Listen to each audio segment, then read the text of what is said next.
Hello hi नमस्ते कोमल blogs चॅनलमध्ये आपल्या सगळ्यांचं स्वागत आहे। आणि आजचं थंबनेल पाहून तुम्हाला आजचा मुद्दा कळालेला असेल, तर आपण आजच्याच मुद्द्यावर बोलू।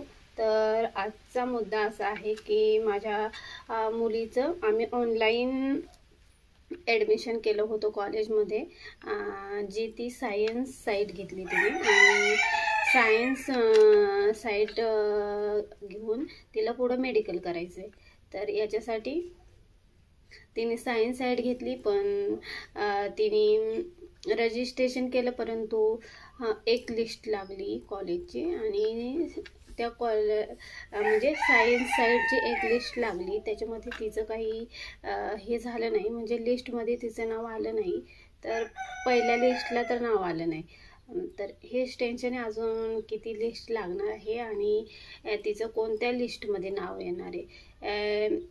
नाव फक्त याच्यासाठीच का त्या कॉलेजला नंबर लागतो का नाही, कारण प्रत्येक कॉलेजला हा मेडिकल म्हणजे मेरिट असतं, त्याच्यावर नंबर लागतात आणि त्यांच्या कॉलेजचं सुद्धा तसंच आहे।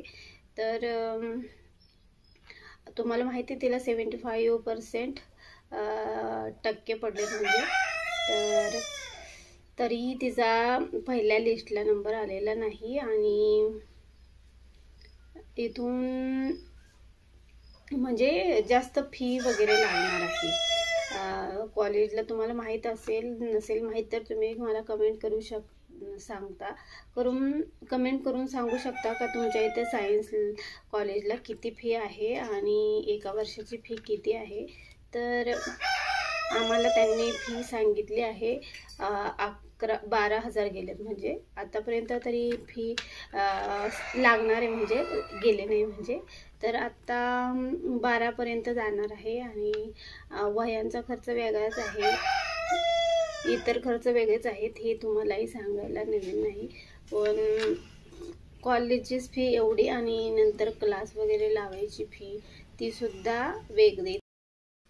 तर जेव्हा पहिल्या लिस्टला तिचं नाव आलं नव्हतं आणि जेव्हा दुसरी लिस्ट लागली तेव्हा तिचं नाव आलं, तर तिचं ॲडमिशन झाले म्हणजे कॉलेजला। तर आता काय होणार आहे, आम्हाला फी जमा करावी लागणार आहे। आणि तुम्हाला माहीत असेल, जर तुम्ही कॅटेगरीमध्ये येत असाल आणि तुमच्याकडं जातीचं सर्टिफिकेट असेल तर फीमध्ये सवलत भेटते। तर आता आमचं तुम्हाला माहिती आहे आमचं काय झाले, माझं लव्ह मॅरेज झाले, माझी अदर कास्ट आहे, तर माझ्या नवऱ्याची जी जाती आहे ते बाहेरच्या राज्यातले आहेत।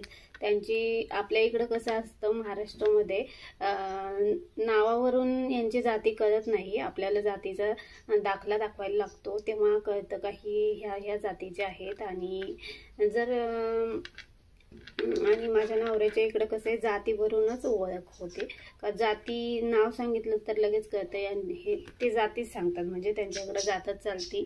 आणि सध्या आमच्याकडं जातीचं सर्टिफिकेट नाही, त्यांचंही काढलेलं नाही आणि मिळणंही अशक्य आहे। तर आता आम्हाला ओपनमधूनच मुलीचं ॲडमिशन करायचं आहे आणि ओपनमध्ये पूर्ण फी भरावी लागते, म्हणजे जेव्हा तुमच्याकडं जातीचं सर्टिफिकेट असतं तेव्हा तुम्हाला सवलत भेटते आणि अर्धी फी भरावी लागते। तर आणि पुन्हा पैसे पण भेटतात, शिष्यवृत्ती रिटर्न भेटते, म्हणजे आपलं काही जात नाही आणि आपलं शिक्षण होऊन जातं। परंतु आमच्या बाबतीत तसं नाही, आम्हाला पैसे भरावेच लागणार आहेत आणि पाहू आता काय होते। तर खूप पैसे लागणार आहेत आता। तर मला एवढंच सांगायचं आहे, जर तुम्ही कास्टमध्ये येत असाल, तुम्हाला सवलत असेल, म्हणजे जेव्हा तुम्ही उच्च शिक्षण घेता तेव्हा तुम्हाला जातीचं सर्टिफिकेट असणे गरजेचं असतं, कारण ते पुढं कामी येतं। आणि जर तुम्ही सवलत भेटत असेल तुम्हाला, तर तुम्ही तुमच्या मुलांचं सर्टिफिकेट काढून घ्या, कारण 11वी नंतर ते सर्टिफिकेट दाखवायला लागतं। तर आशा करते माझा हा छोटे व्हिडिओ टाकणार आहे, मी मोठे व्हिडिओ नाही टाकू शकत सध्या, कारण आपल्याकडे तसा टायमिंग नाही आहे, टायमिंग आहे परंतु सध्या माझ्या चॅनलचं काय झाले, व्हिडिओ न टाकल्यामुळे रेंज थोडी पडली आणि त्यामुळे मला छोटे छोटे व्हिडिओ टाकून माझी रेंज वाढवावी लागणार आहे।